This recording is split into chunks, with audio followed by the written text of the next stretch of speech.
Up to now, African nationalism has only made itself felt in campaigns of non-cooperation. Where there have been riots in locations like these, they've generally been caused by bad conditions. 2 days before South Africa became a republic, a stay-away strike was organized throughout the country in protest.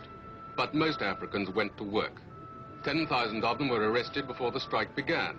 The army was fully mobilized, and an African knows he can be jailed for 3 years if he dares to strike.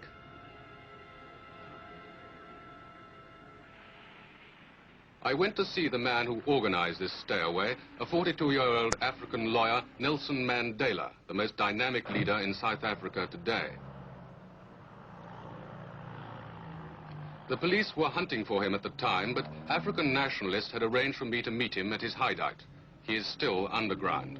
This is Mandela's first television interview. I asked him what it was that the African really wanted.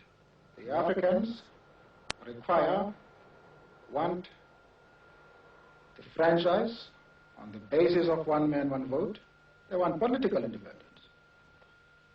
Do you see Africans being able to develop in this country without the European being pushed out? We have made it very clear in our policy that South Africa is a country of many races. There is room for all the various races in this country. Are there many educated Africans in South Africa? Yes. We have a large number of Africans who are educated and who are taking part in the political struggles of the African people.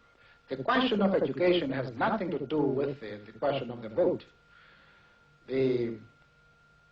On numerous occasions, it has been proved in history that people can enjoy the vote even if they have no education. Of course, we desire education, and we think it's a good thing.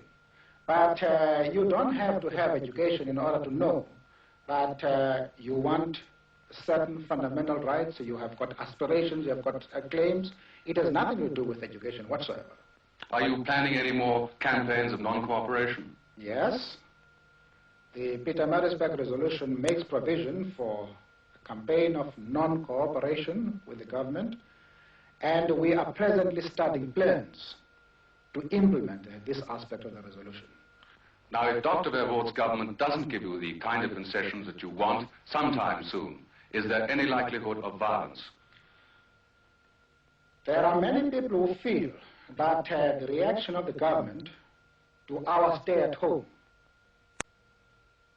ordering a general mobilization, arming the white community, arresting 10,000s of Africans, the show of force throughout the country, notwithstanding our clear declaration that this campaign is being run on peaceful and non-violent lines, close the chapter as far as our methods of political struggle are concerned.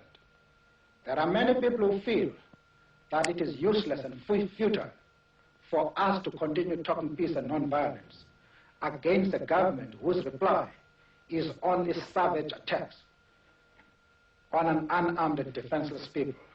And I think the time has come for us to consider, in the light of our experiences in this stay at home, whether the methods which we have applied so far are adequate